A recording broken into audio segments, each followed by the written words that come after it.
Shalom, shalom. Shalom, shalom, et encore une fois, bienvenue à Beth Ariel. Aujourd'hui, de façon exceptionnelle, je vous parle à partir de mon bureau, puisque j'ai attrapé la Covid et je dois rester encore un petit peu confinée. Et je ne suis pas donc à la chair, je suis pour l'instant avec vous, mais à distance. Donc je suis censée rester encore quelques jours sans contact. Donc du coup j'ai enregistré de la maison. En fait, cette Covid m'a forcé un petit peu à apprécier un temps de Shabbat avec mon Seigneur. Ça m'a donné l'opportunité de rattraper un peu, d'avancer mes lectures et de approfondir mon étude de la parole de Dieu. Aujourd'hui, je suis très content parce qu'on commence un nouveau livre de la Bible qui concerne la vie du Messie, et on va voir ça à travers la perspective de l'évangile de Marc. Et donc ce texte va nous donner une nouvelle perspective sur la biographie exceptionnelle et très à propos de Yeshua. Et c'est tellement bien écrit, cet évangile, c'est rempli d'action, il y a de la sagesse, il y a des prophéties, et que ça va vous donner littéralement envie de proclamer la parole, de proclamer le message de l'évangile de Dieu. Et on voit ça déjà dès le verset 14, le message est déjà amené. Et c'est comme ça que l'évangile de Dieu va littéralement remplir notre cœur pour qu'on ait envie de ressembler à notre maître. Mais avant de commencer, il faudrait d'abord parler un petit peu de la terre de Dieu, c'est-à-dire Israël. La semaine qui vient de passer, l'État d'Israël a célébré son 74e anniversaire d'indépendance à l'occasion de la fête Yom Ha'atzmaut. Et donc la renaissance de l'État d'Israël nous confirme année après année à quel point les prophéties bibliques sont puissantes et continuent à se dérouler devant nos yeux.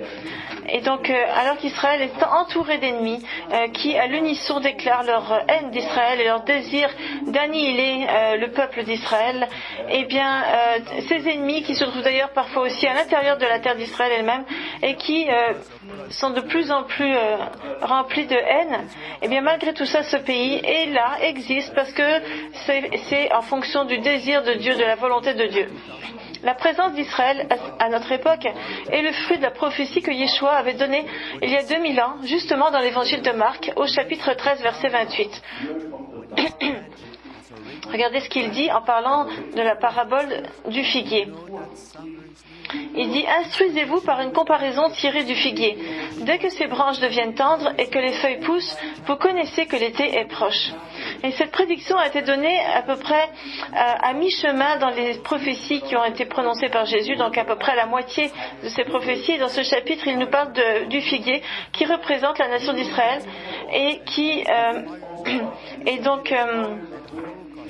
Et ce figuier qui va justement faner et disparaître du tableau. Cependant, regardez, contre toute attente et contre tous les feux de l'antisémitisme et de l'Holocauste, Israël s'est relevé, comme l'avait dit Yeshua.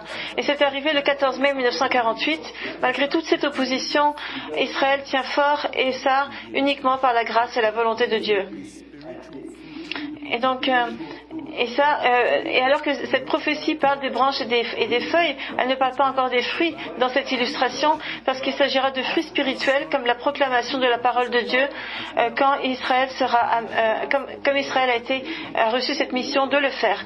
Mais pour l'instant, Israël est un pays qui vit dans l'incroyance et qui s'inscrit dans les prophéties dans les prophéties de la fin des temps et dans un climat de guerre, comme l'avaient annoncé les prophètes. Et donc toutes ces guerres qui surviendront avant la deuxième venue du Messie. Pardon. Et cette semaine, on nous rappelle donc encore, il y a eu des résurgences de guerre et d'antisémitisme. Et par exemple, avez-vous remarqué ce qu'a dit le ministre des Affaires étrangères de la Russie, Sergueï Lavrov, quand on lui a demandé pourquoi la Russie parle continuellement de dénazification de l'Ukraine, alors que son président, lui, est un juif. Alors Lavrov, il s'est justifié en rappelant un vieux stéréotype de la Deuxième Guerre mondiale qui dit qu'Hitler avait du sang juif et que en fait les pires antisémites sont eux-mêmes des juifs. Et cette rumeur que Hitler a du sang juif a été inventée en 1920 afin d'accuser les Juifs du manque de stabilité dans le monde. Et parmi ces nombreuses allégations, eh bien, tout ça, ça a amené à l'Holocauste, et aujourd'hui, cette accusation refait à nouveau surface. En ce qui concerne la famille d'Hitler et ses liens éventuels avec les Juifs, on ne peut rien retracer parce qu'en fait, le grand-père d'Hitler était lui-même né d'une union hors mariage. Donc, ils se sont imaginés que du coup, si on ne sait pas qui est ce grand-père, il doit être juif. La légende dit que sa grand-mère, donc la grand-mère d'Hitler, travaillait pour une famille juive, soi-disant qui s'appellerait les Frankenberger, et qui habitaient, d'après ce qu'ils disent, dans la ville de Graz, en Autriche, en 1830, et que cette grand-mère serait tombée enceinte du fils de la famille pour laquelle elle servait. En réalité, il n'y avait aucune famille Frankenberger qui existait à Graz en 1830 en Autriche, et pour la bonne raison que les familles juives étaient tout simplement interdites de vivre dans cette ville-là. Et donc tout ça, c'est une histoire fabriquée pour raviver des vieux mensonges et trouver toutes sortes de fautes aux Juifs. Yeshua a dit dans les prophéties que la présence d'Israël sera un fait, puisque ça dit jusqu'à ce moment-là, vous saurez que l'été est proche. Ça veut dire que sa venue en tant que fils de la justice se rapproche, quand il va être sur le point d'amener la paix sur la terre. Et que cette période de temps se rapproche de plus en plus. La présence d'Israël à travers ces luttes et puis toute cette haine qui s'accumule autour d'elle vient nous rappeler cette grande vérité. Et donc l'anniversaire d'Israël nous rappelle aussi les mots que David a prononcés dans le psaume 122 lorsqu'il dit qu'il faut prier pour la paix de Jérusalem. Vous savez, quand vous priez pour Jérusalem et pour Israël, vous aussi priez. Il faut prier aussi pour la paix dans le monde et pour l'accomplissement de l'alliance abrahamique qui amènera la terre à être bénie. Et donc Israël joue un rôle très important dans les événements mondiaux qui se déroulent. Et ici à Beth Ariel, on a toujours un œil sur cette nation. On regarde de quelle façon les événements qu'elle vit se relient aux prophéties. Et nous vivons effectivement une époque très intéressante à cet égard. D'abord, on va prier pour nos enfants. Alors, Shema Israël Adonai Eloheinu Adonai Echad Baruch Shem Kevod Malchuto Leolam Vaed, que votre nom soit béni et que son royaume glorieux vienne pour toujours. Père céleste, comme a prié Moïse, que nos fils et nos filles marchent dans tes pas, qu'ils aient la crainte de Dieu, qu'ils puissent garder ta parole et obéir à ta voix, et qu'ils puissent te servir et s'accrocher à toi, comme le dit Deutéronome 13.4. Que nos enfants puissent être forts et courageux, qu'ils n'aient peur de rien. Seigneur, que vous puissiez être avec eux, que vous ne les abandonniez jamais, comme dans Deutéronome 31.6. Et comme a dit David dans sa prière, que nos fils, dans leur jeunesse, soient des plantes matures et que nos filles puissent être des piliers de ton palais. Maintenant, bien sûr, on va bénir la parole de Dieu avant qu'on puisse l'ouvrir. Que tu sois béni, Dieu le roi de l'univers, qui nous a donné la parole de vérité, qui a planté la vie éternelle parmi nous. Que tu sois béni, ô Seigneur, qui donne les Écritures. Maintenant, nous allons ouvrir nos Bibles à l'évangile de Marc, qui est un évangile très puissant. D'abord, je vais commencer par vous dire que ce livre a été écrit par quelqu'un d'anonyme. Alors, on n'a pas le nom de l'auteur et on ne sait pas grand-chose sur lui. Il n'y a rien qui suggère dans le Nouveau Testament que cet homme s'appelle Marc ou quelqu'un d'autre. Alors le nom de Marc provient de la tradition, notamment des pères de l'Église, et en particulier de Papias, qui était né l'année de la destruction du temple, c'est-à-dire en 70 après Jésus-Christ, qui serait mort en 163, et qui avait dit, lui, que c'était Marc qui était le seul à connaître les Écritures et qui était aussi appelé Jean-Marc. Et ce serait lui qui aurait écrit cet évangile. Papias, il explique que Marc, il a eu toute cette information qui est contenue, tout le contenu de cet évangile, de la part de Pierre, qui lui-même avec lequel il avait voyagé, et que probablement ça s'est inspiré de l'évangile. Cet évangile est inspiré des paroles de Pierre. Et la tradition dit aussi que Marc et Pierre ont fini tous les deux à Rome, où ils ont terminé leur vie, et donc cet évangile aurait été écrit à l'intention des Romains. Mais cette tradition est acceptée par un certain nombre, en particulier dans les premiers siècles, mais ça n'a pas toujours fait l'unanimité. Par exemple, le nom de Marc n'est pas apparu avant le IIe siècle, et même après, cette tradition n'a pas été toujours acceptée. À la fin du IVe siècle, il y a de nombreux exemplaires de cet évangile qui sont apparus et qui n'avaient pas le nom de Marc qui leur était associé. Certains manuscrits avaient le nom écrit en haut, sur le côté, derrière, mais cet évangile, comme bien des livres de la Bible, on ne sait pas exactement qui l'a écrit, comme dans l'évangile de Matthieu, ou le livre des Hébreux, ou le livre de Sophonie, ou le livre de Malachie, et bien d'autres livres de la Bible. Peut-être c'est mieux comme ça, parce que ça nous permet justement de garder nos yeux sur l'auteur, avec un grand A, qui est l'Esprit de Dieu, qui a inspiré chaque parole qui est écrite ici, et c'est sans doute le cas aussi pour l'évangile de Marc ici. En fait, le point de départ avant d'ouvrir toute parole de Dieu, c'est de croire que la parole a été entièrement inspirée par l'Esprit de Dieu, parce que comme dit dans 2 Timothée 3,16, que toute parole a été inspirée de Dieu. Ça, c'est le premier prérequis, si vous voulez, qu'il faut avoir avant d'ouvrir toute page de la Bible. Sinon, la compréhension des versets que vous allez lire sera vraiment compromise. Rappelez-vous les premiers mots de la Bible au début, Dieu, et donc ça nous parle de la création, et ça nous explique pas par exemple qui est Dieu, et donc les Écritures affirment que chaque homme sait intuitivement qui est Dieu, et qu'en ouvrant sa parole, il s'attend à ce qu'on assume que c'est Dieu qui est l'auteur de la parole que l'on lit. Et de cette façon, le message de ce livre de la Bible n'est pas limité par quoi que ce soit. Et donc le titre de cet évangile qui nous est donné ici, en réalité, il y a 2 titres. Il y a le premier titre qu'on trouve au verset 1, et puis qui dit que c'est l'évangile de Jésus le Messie, et l'autre titre se trouve au verset 14 qui dit l'évangile de Dieu. Alors en fait, même si on ne sait pas qui est l'auteur, la tradition fait qu'on va l'appeler quand même Marc. De toute façon, c'est un très joli nom. Alors maintenant, comment est-ce qu'on peut comparer l'évangile de Marc aux autres évangiles, et pourquoi on avait besoin d'un 4e évangile? Qu'est-ce qu'il y a d'exceptionnel dans cet évangile de Marc? Et c'est là où on va on va faire face à un problème un petit peu triste. C'est que 90% du contenu qui se trouve dans l'évangile de Marc se trouve également dans les évangiles de Matthieu et de Luc. Et à cause de ça, ce livre a souvent été vu d'une façon un petit peu péjorative, comme n'étant pas particulièrement pertinent, puisque 90% de son contenu se trouve dans les autres évangiles. Et cependant, à travers l'histoire, on voit qu'il y a beaucoup de pensées qui ont été écrites à propos de ce livre, de commentaires. Mais c'est seulement au Moyen-Âge que les commentaires au sujet de l'évangile de Marc ont commencé à apparaître. Pendant des centaines d'années, même jusqu'à aujourd'hui, les gens pensaient que à quoi bon lire l'évangile de Marc? Qu'est-ce qu'il y a d'unique comme renseignement qu'on pourrait y trouver? Alors justement, c'était une erreur, on pourrait dire, historique à ne pas faire. Parce que quand on nommait ce livre, eh bien, quelque part, on réduit, on diminue l'inspiration divine des Écritures, et on se pose la question, comment ça se fait que Dieu aurait inspiré chacun des mots de cet évangile pour rien?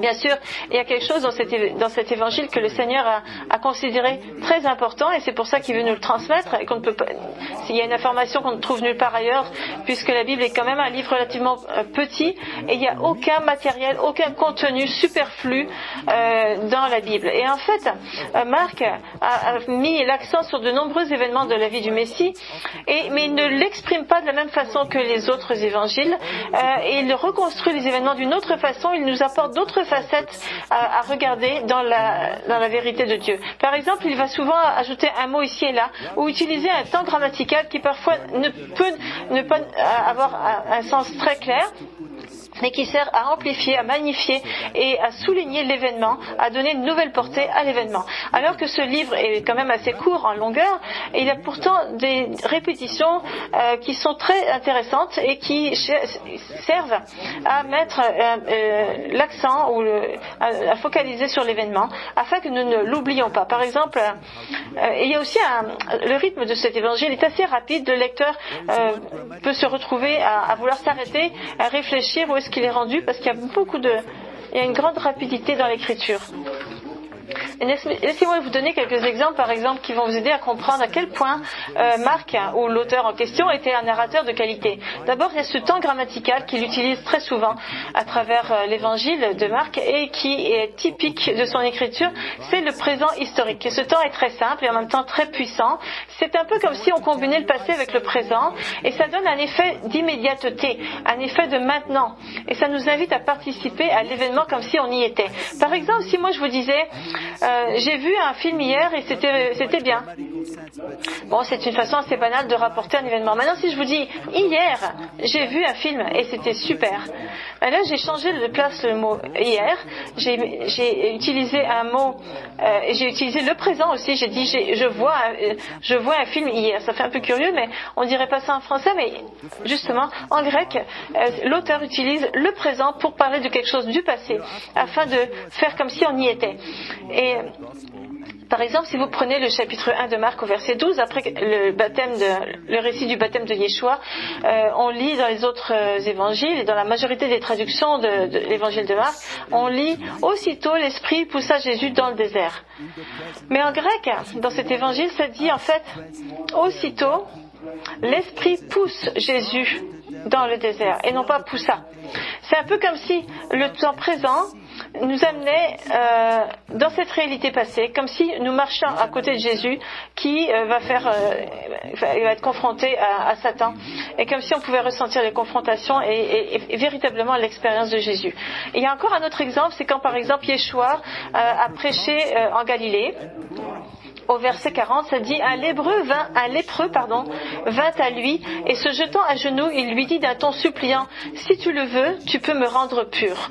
Mais en grec, voilà ce que ça donne dans l'évangile de Marc. Ça dit, alors un lépreux vient à lui, et non pas vint à lui, se jette à genoux et lui dit d'un ton suppliant, si tu le veux, tu peux me rendre pur. C'est comme si vous marchiez à côté de Yeshua, que vous voyez ce lépreux qui sort de on ne sait pas trop où, et toute l'attention est dirigée sur ce lépreux et sur l'interaction qu'il a avec Jésus. Et donc ce présent historique amène le lecteur à vivre l'immédiateté des événements. Et de cette façon, le lecteur n'oublie pas ce qui s'est passé et se sent vraiment impliqué dans le vécu rapporté par cette histoire.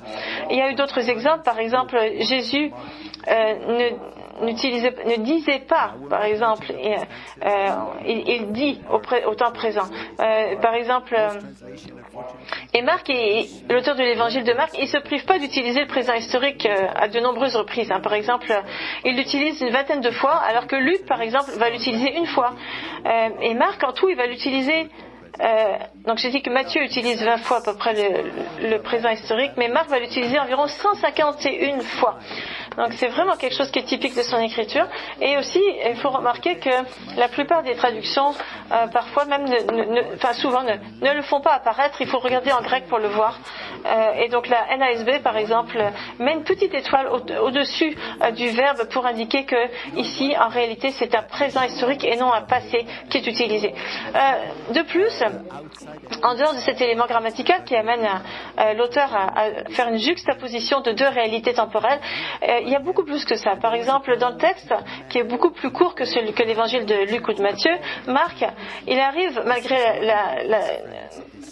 le fait que le texte est court, il arrive à étirer le temps jusqu'à un événement en ajoutant un mot ici et là. Par exemple, quand Yeshua était dans une maison, et qu'il y avait plein de gens qui étaient autour de la maison et qui voulaient rentrer dans cette maison afin d'être guéris par lui. Il y a cet exemple de cet homme paralytique qui était sur un lit et auquel personne ne pouvait accéder. Et donc les amis de ce paralytique ont décidé de le faire passer par le toit. Donc il a fallu casser le toit afin de l'amener à Jésus et pour que Jésus le touche et le guérisse. Et bien cette histoire, en fait, elle est racontée par les trois évangiles de façon synoptique, Matthieu, Luc et Marc. La différence, c'est que dans Marc, il ajoute un petit mot qui va déclencher quelque chose dans notre pensée, dans notre imagination et mettre l'accent sur la foi qui vraiment animait le cœur des amis de ce paralytique. Regardez ce que ça dit. Donc le chapitre 2, verset 4, ça dit « Comme ils ne pouvaient l'aborder à cause de la foule, ils découvrirent le toit de la maison où il était et ils descendirent par cette ouverture le lit sur lequel le paralytique était couché. » Alors là, c'est pas très bien rendu en français, mais en anglais, quand ça dit ils découvrirent le toit de la maison, ça dit en anglais par exemple, ça dit ils ont creusé le toit de la maison. Alors ça mène à un côté beaucoup plus concret. On entend presque le bruit des instruments, des outils qu'ils ont dû utiliser pour casser le toit, et ça fait preuve de leur foi, de leur persévérance pour aller sortir leur ami de là et l'amener à Yeshua. Donc tout le bruit qu'ils ont dû faire, ça ajoute un élément, un peu comme dans un film, on entend ce qui se passe. Et dans un autre exemple, lors du baptême de Yeshua, Matthieu et Luc nous rapportent que Yeshua est sorti de l'eau et que les cieux se sont ouverts. Et dans ce cas-là, Matthieu et Luc, ils utilisent le mot ouvrir tout simplement en grec. Mais Marc, lui, dans son évangile, il utilise le mot grec schizo. Schizo, c'est vraiment déchirer. Alors c'est comme si en fait, quand Jésus sort de l'eau, ça nous dit que non seulement les cieux se sont ouverts, mais pour s'ouvrir, ils se sont déchirés. Et comme d'ailleurs le voile s'est déchiré au moment où Jésus a été crucifié. Donc ça rajoute un élément très concret et qui fait qu'on est plus marqué par la description de l'événement. Donc c'est une façon très puissante d'écrire. Et donc quand je compare cet évangile aux autres, je ne peux vraiment pas dire que l'évangile de Marc est mieux que l'évangile de Matthieu ou celui de Luc ou de Jean, mais que plutôt il a une façon unique de présenter la vie du Messie, et donc il faut vraiment faire valoir au récit de Marc son pesant d'or. Il y a un autre exemple qui nous donne encore une perspective différente. Quand les disciples et Yeshua étaient au milieu du lac et qu'il y a eu une tempête et que les disciples ont commencé à avoir peur et que Jésus dormait dans le bateau. Et dans Matthieu et dans Luc, ça indique que Jésus dormait. Mais dans Marc, il y a un petit ajout et ça dit qu'il dormait avec la tête sur un oreiller. Donc si vous prenez par exemple le chapitre 4 de Marc au verset 38, c'est ça que ça dit. Et pourquoi on nous rajoute cette information de l'oreiller ? Est-ce qu'il y avait quelque chose qu'on ne savait pas ? Mais ce mot oreiller en grec se trouve uniquement dans ce passage, dans le Nouveau Testament. Et en plus de ça, la mention de cet oreiller, ça rajoute encore du concret, comme on avait déjà dit, et ça vient un petit peu approfondir le repos que Jésus prenait, et ça vient nous montrer qu'on peut nous aussi prendre ce repos dans le Shabbat que nous avons dans Jésus, même à travers les pires tempêtes. Et en l'imaginant confortablement installé sur cet oreiller, on a presque envie de ne pas aller le réveiller. Ça rend en fait la scène très animée, un peu comme un film. Mais il y a un mot que Marc utilise tellement, et tellement plus que les autres auteurs des Écritures, c'est le mot immédiatement. Alors ce mot, il se trouve 59 fois dans le Nouveau Testament, et sur ces 59 fois, 42 de ces fois-là se trouvent dans l'évangile de Marc. Parce que, encore une fois, je vous ai dit que l'écriture avait un rythme assez rapide, que les choses changent rapidement, un peu comme dans un film. Et donc, c'est le mot qui est utilisé ici immédiatement. En réalité, en grec, ça veut dire directement, de façon ouverte, sans réserve. Et c'est un peu comme les 3 ans que Yeshua a vécu dans son ministère se sont passés, de façon rapide, sans réserve, ouverte. Et ici, dans cet évangile, on a vraiment un mélange harmonieux de repos et de départ rapide, de pause et d'accélération. Donc il y a différentes épaisseurs de temps qui sont exprimées à travers ce phénomène d'écriture. Et donc vous savez, les gens de l'époque, ils devaient comprendre le mot immédiatement d'une autre façon. Par exemple, si on regarde dans la Septante, qui en fait, la Septante, c'est le travail qui a été fait, travail de traduction accompli par 60 rabbins qui ont traduit la Bible hébreu en grec, et donc qui ont utilisé ce mot immédiatement d'une façon beaucoup plus solennelle. Ils traduisaient ce mot de cette façon-là en disant alors ou bien et regardez, donc donner une certaine attention à. C'est comme ça qu'ils traduisaient le mot immédiatement. Par exemple, si vous prenez Genèse 15, 4 et avec la prophétie qui parle de la naissance d'Isaac, et donc ça dit alors la parole de l'Éternel lui fut adressée ainsi. Donc le alors, ce serait le mot immédiatement qu'on retrouverait ici. Et chacune des 42 mentions du mot immédiatement qui se trouve dans Marc a cette espèce de connotation de on s'arrête et on regarde et on prête une attention particulière à l'événement qui va arriver et qui va être décrit. Et donc ce qui est très important, c'est que quand Marc par exemple il présente Yeshua d'une façon très puissante et très vivante dans son évangile, Jésus va étonner les gens. Par exemple, quand on voit tout le questionnement concernant l'identité de Yeshua, vous savez, quand on considère toutes ces questions, on remarque qu'il y a un genre de progression, une révélation progressive de qui est la personne du Messie. Et toutes ces questions amènent le lecteur à réfléchir, à méditer sur qui est Jésus.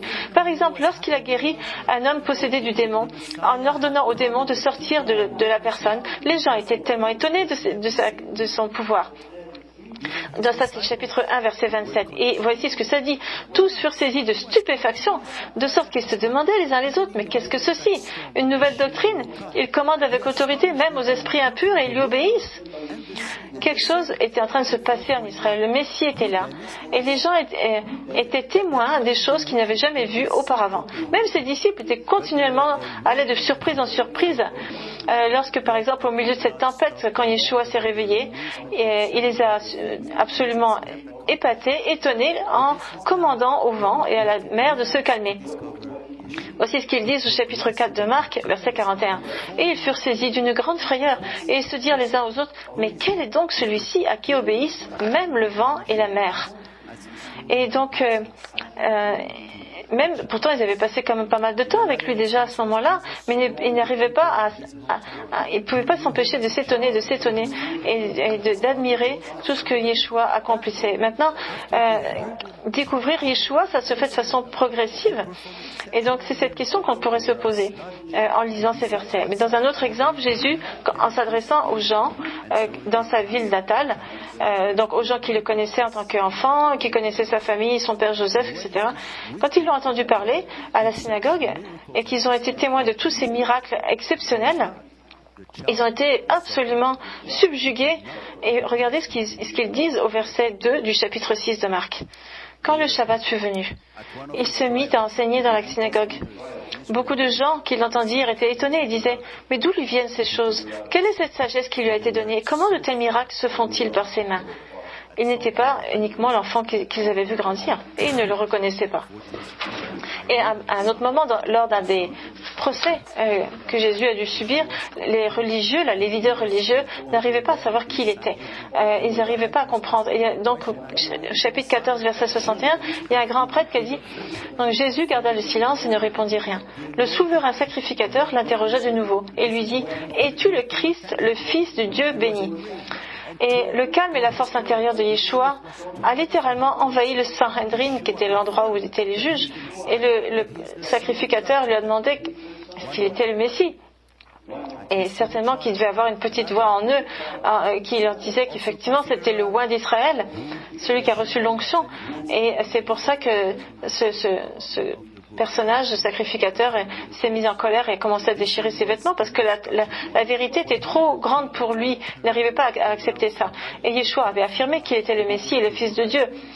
Et donc encore, au moment du procès civil, avec cette fois-ci Ponce Pilate non plus n'arrivait pas à savoir mais qui était Jésus. Et il lui dit, Pilate l'interrogea au chapitre 15, verset 2, « Es-tu le roi des Juifs ?» Et Jésus lui répondit, « Tu le dis. » Et cette scène est tout à fait touchante parce qu'ici on voit que littéralement les rôles étaient inversés pour Pilate. Pilate, maintenant c'est lui qui était confus et qui commençait à réaliser qu'il faisait face à quelqu'un qui était bien plus grand que lui. Et Yeshua, dans sa douceur et dans sa douce puissance, affirmait qu'il était le roi. Et même lorsque, vous savez, Yeshua il a guéri un paralytique, il a dit aussi quelque chose d'étonnant que les scribes n'arrivaient pas à comprendre. Il a dit, et les scribes ont dit au chapitre 2 verset 7, mais comment cet homme parle-t-il ainsi? Il blasphème. Qui peut pardonner les péchés si ce n'est Dieu seul? Et oui, seulement Dieu peut pardonner les péchés. Et Yeshua pardonnait les péchés. Il était celui qui pouvait le faire. Et c'est comme ça que Marc le présente en tant que Messie juif divin. Maintenant, si on s'arrête au premier verset, on peut se demander quelle était l'audience à laquelle Marc s'adressait. L'audience des 4 évangiles était en fait les gens avec lesquels il vivait, c'est-à-dire des juifs Et souvent, Marc fait référence aux écritures de l'Ancien Testament, notamment à Ésaïe, le prophète, et il assume en fait que les lecteurs connaissent la Torah parce que ce sont des Juifs. Ils pensent évidemment qu'ils connaissent les Névi'im, qui sont les textes des prophètes qui forment la deuxième partie du Tanakh. Et donc, il utilise aussi des mots araméens, des expressions araméennes, du langage courant qui était parlé à l'époque en Israël. Et quand il écrit tout ça, son grec, on pourrait dire que c'est un grec koine, K-O-I-N-E, c'est-à-dire un grec commun. Le genre de grec qui est parlé en tant que deuxième langue par les gens de la Méditerranée. Marc, en tant que juif, c'est sûr que sa langue maternelle devait être l'hébreu ou l'araméen, probablement. Mais à la date à laquelle a été écrit cet évangile, ça se trouve avant la destruction du temple, c'est-à-dire entre l'année 30 et l'année 70 après Jésus-Christ. Donc maintenant, si vous prenez le premier verset de cet évangile, c'est véritablement une entrée en matière assez explosive. Ça commence comme ça. Commencement de l'évangile de Jésus-Christ, Fils de Dieu.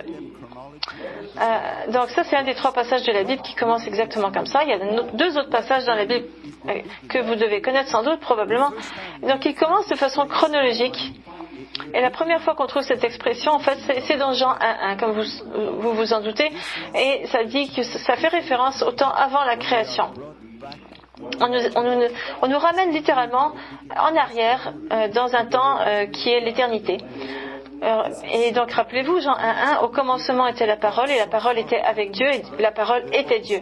Ça c'est tellement une grâce de pouvoir être amené justement loin en arrière dans l'éternité, de nous faire vivre un moment fulgurant qui est littéralement relié à notre salut, puisqu'ici nous reconnaissons que la parole et Dieu sont un, sont echad. Et pourtant, et donc la parole qui est à la fois Yeshua semble être déjà prête à nous sauver. Et le deuxième verset auquel le premier verset de Marc peut faire référence, c'est évidemment Genèse 1.1 que vous connaissez également, et qui dit « Au commencement, Dieu créa les cieux et la terre ». Et c'est là, justement encore une fois, où on parle de la création de l'univers, de la terre, des anges.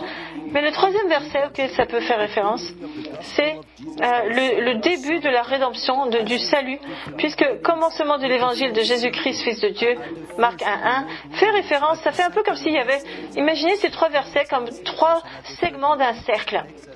Et donc le premier segment, c'est donc lorsque la parole est apparue, donc Jean 1.1. Le deuxième, ce serait lorsqu'il nous amène à lui, plutôt le verset de la Genèse. Et ce troisième segment du cercle, ce serait Marc 1.1. Et là, on aurait littéralement fait le tour de la question, en quelque sorte. Et Jésus, ça veut dire Yeshua, vous savez en hébreu, ça veut dire le salut, le fait d'être sauvé, parce qu'il est venu pour sauver le monde du péché. Et Christ, c'est pas évidemment son nom de famille du tout, c'est sa fonction, ça veut dire Messie en grec, ça veut dire celui qui est oint, qui a reçu l'onction. Et Jésus avait pourtant un nom de famille. À cette époque, un nom de famille, c'était fils de son père, donc il devait s'appeler Yeshua ben Yosef. Mais il était aussi pas seulement le fils de Joseph, il était aussi le fils de Dieu, comme nous le dit Marc. Et donc, et ça a dû effectivement faire sourciller pas mal de personnes à l'époque, à la fois des juifs et des gentils, quand ils ont lu ce verset. Alors regardez un petit peu quel mot Marc utilise quand il parle du nom de Jésus. Il parle de l'évangile de Jésus le Messie. Mais le mot évangile ici en grec, c'est évangélion. Et c'est de là évidemment que vient notre mot évangélisme, etc. Mais ça avait une signification différente à l'époque. C'était un mot qui était réservé aux empereurs lorsqu'il s'agissait d'annoncer la venue de l'empereur ou d'annoncer l'anniversaire de l'empereur. Mais ici, vous voyez, Marc, il s'approprie ce terme et il l'utilise pour faire référence à la venue de Yeshua HaMashiach. C'est un verset vraiment impressionnant et qui est très puissant encore une fois et qui nous permet de réaliser que qui ces empereurs pensaient qu'ils étaient. Ils pensaient aussi à l'époque qu'ils étaient des fils de Dieu. Et vous savez, ce terme faisait référence à un nouveau concept pour eux à leur époque. Parce que quelques années avant que l'évangile de Marc soit écrit, c'est-à-dire en 42 avant Jésus-Christ, le 1er janvier de cette année, moins 42, pour la première fois dans l'histoire romaine, les gens ont déifié leur empereur et ont dit que cet empereur était Dieu. Et de quel empereur s'agissait-il ? Eh bien, il s'agissait de Jules César. Cependant, Jules César est mort quelques années après. Et celui qui l'a remplacé, ou ceux qui l'ont remplacé, étaient aussi à sa suite appelés des fils de Dieu. Et ils s'appelaient même des fils de Dieu. Donc avec toutes ces choses-là sont arrivées avant la venue du Messie.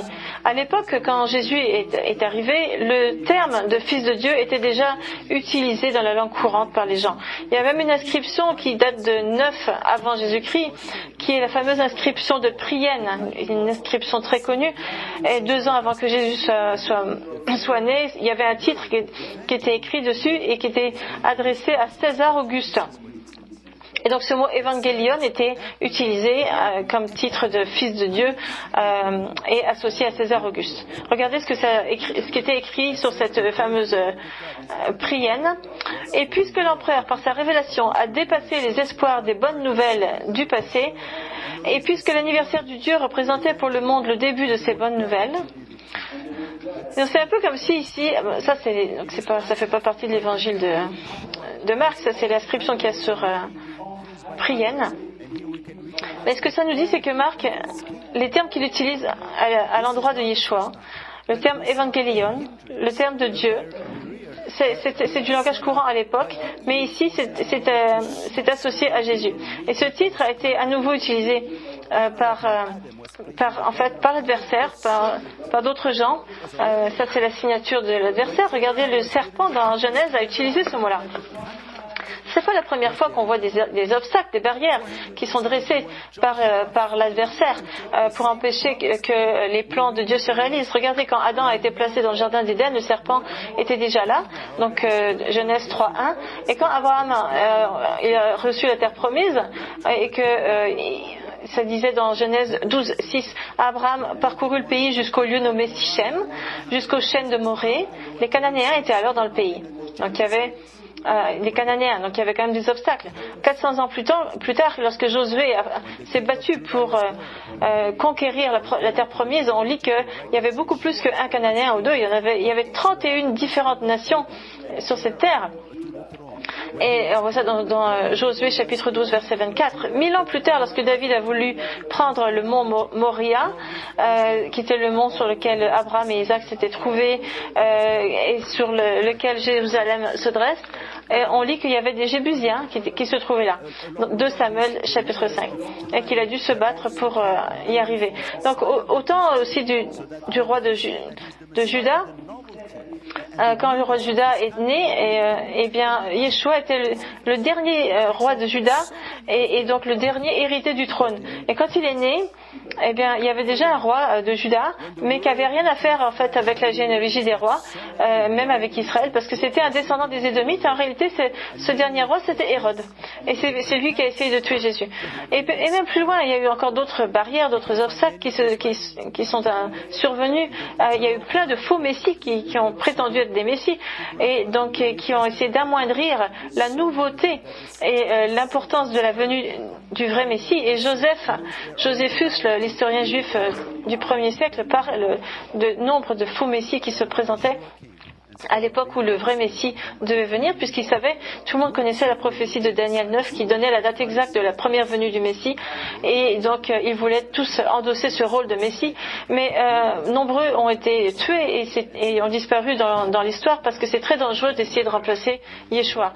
Et en plus, lorsque ça dit que la parole est devenue chair, avez-vous noté que beaucoup de livres qui circulaient déjà ont été divinement inspirés, et que dans ces écrits, il y a eu des écrits qui ont été rajoutés à la parole qui s'appellent les apocryphes, qui sont des livres deutéro-canoniques et qui prétendent aussi diminuer l'originalité des écrits inspirés. Donc en fait, quand Yeshua est venu, au lieu d'être bienvenu et d'être acclamé par les 3 groupes de religieux qui se trouvaient à ce moment-là, les Sadducéens, les pharisiens, les Esséniens, qui étaient aussi appelés des Hérodiens, en réalité, ils se sont trouvés être des compétiteurs, des ennemis du Messie, au lieu de l'accueillir. Et donc quand Yeshua est venu dans ce monde, nombreux ont été ceux qui se sont eux-mêmes appelés les fils de Dieu, afin d'annuler la nouveauté de la proclamation que Jésus le Messie faisait. Donc Donc vraiment, quand le Messie est arrivé, ça a fait pivoter le monde et il y a eu énormément d'opposition à sa venue. Et donc toutes ces choses nous disent que si vous croyez en Yeshua, qui est le seul Messie de la Bible, eh bien c'est fort probable que vous n'aurez pas l'approbation du monde, parce qu'il y a beaucoup de serpents, de Cananéens, de Jébusiens, d'Hérode, de faux Messies, de faux évangiles qui circulent actuellement. Donc il n'y a rien de mieux que d'être les témoins de l'œuvre de Dieu. Et donc, on va lire les versets 2 et 3 du chapitre 1 de Marc. Voici ce que ça dit. Selon ce qui est écrit dans Ésaïe le prophète, « Voici, j'envoie devant toi mon messager, qui préparera ton chemin. C'est la voix de celui qui crie dans le désert, préparez le chemin du Seigneur, aplanissez ses sentiers. » Savez-vous que dans certaines traductions, le nom de Ésaïe est même enlevé ici? Par exemple, dans la KJV, la New King James Version, ça ne parle pas du tout de Ésaïe. Peut-être que certains scribes ont décidé d'enlever le nom d'Ésaïe parce que la première citation du verset 2, qui est prise de Malachie, et celle du verset 3, qui est d'Ésaïe, se ressemblent beaucoup. Alors la question qu'on peut se poser, c'est pourquoi est-ce que Marc dit que ça vient d'Ésaïe, tout en sachant que ça venait aussi de Malachie.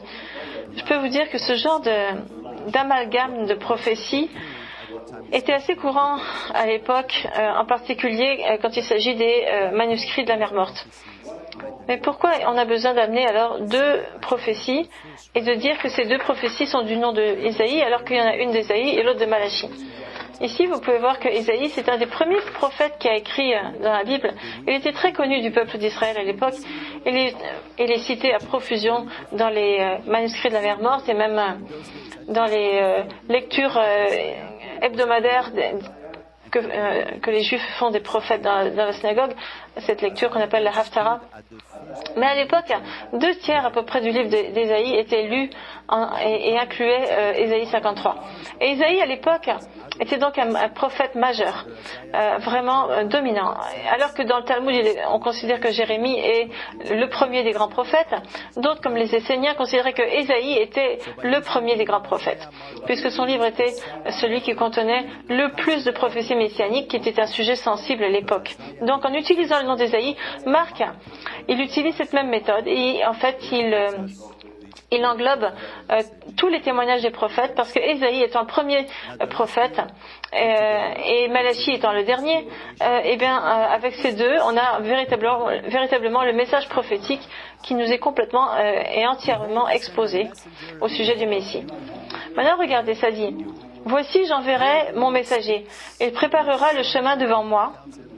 Et soudain entrera dans son temple le Seigneur que vous cherchez, et le messager de l'alliance que vous désirez. Voici, il vient, dit l'Éternel des armées. Donc ça, c'est Malachie. Non, ça c'est Ésaïe. Mais pourtant, dans Malachie, ça dit: Voici, j'enverrai mon messager, il préparera le chemin devant moi. La question, c'est la suivante. Est-ce que c'est le Seigneur ou c'est le Messie qui vient? Est-ce que c'est une personne? Est-ce que cette juxtaposition de ces deux versets est particulièrement évidente dans Ésaïe? Marc 1,3 dit: C'est la voix de celui qui crie dans le désert, préparez le chemin du Seigneur, aplanissez ses sentiers. Ésaïe 40,3 nous dit: Une voix crie, préparez au désert le chemin de l'Éternel, aplanissez dans les lieux arides une route pour notre Dieu. Vous voyez, c'est vraiment deux versets qui font écho l'un à l'autre. Dans Ésaïe, dans Ésaïe, c'est le Seigneur Yud-Vé-Vav-Vé qui vient. Dans Marc, c'est Yeshua HaMashiach qui vient. Comment est-ce qu'on peut comprendre cette juxtaposition de deux versets qui sont très proches? Eh bien, Paul, vous savez, il parle des grands mystères de la divinité. Et donc, si vous prenez 1 Timothée 3,16, regardez ce que ça nous dit. Et sans contredit, c'est-à-dire sans confusion, le mystère de la piété est grand. Celui qui a été manifesté en chair, justifié par l'Esprit, vu des anges, prêché aux gentils, cru dans le monde, élevé dans la gloire. Donc, voyez comment il commence le verset. Sans contredit, c'est-à-dire sans question, certainement. Paul le savait à la fois par les faits et par sa foi. Par la foi, parce que même si on ne peut pas complètement comprendre les grands agissements de Dieu, malgré tout, Dieu a mis cette éternité dans notre cœur afin que nous puissions percevoir et comprendre suffisamment de vérité et que nous puissions être bénis. Mais on ne peut jamais comprendre entièrement la nature de Dieu, mais ce qui est révélé ici est suffisant pour qu'on ait de quoi réfléchir sur la question pendant une éternité. Donc ce passage de 1 Timothée 3,16 nous dit que, vu par les anges, ce mot vu signifie qu'ils sont toujours en train de... C'est un temps qui est utilisé, qui est progressif, qui nous montre que c'est quelque chose qui continue. Prions ensemble. Notre Dieu est notre Dieu glorieux et formidable. Rappelle-nous les mots du psaume 46 qui dit que Dieu est notre refuge et notre force et dans les temps difficiles et qu'ainsi nous n'ayons pas peur et que même si la terre devait être enlevée, que les montagnes étaient aplaties, eh bien Dieu resterait notre Dieu. Et rappelle-nous aussi que le Dieu des armées est avec nous, que le Dieu de Jacob est notre refuge. Et pour tous ceux aujourd'hui qui ont besoin de cette aide en temps de difficulté, je te demande de te dévoiler, de nous enlever la peur et de multiplier la grâce et la paix dans le cœur de tous ceux qui en ont besoin, afin que le mal puisse être écrasé sous leurs pieds. Et je fais cette prière au nom de Yeshua. Que le Seigneur vous bénisse et vous protège, que le Seigneur fasse briller son visage sur vous, qu'il puisse faire preuve de grâce envers vous et puisse vous donner sa paix.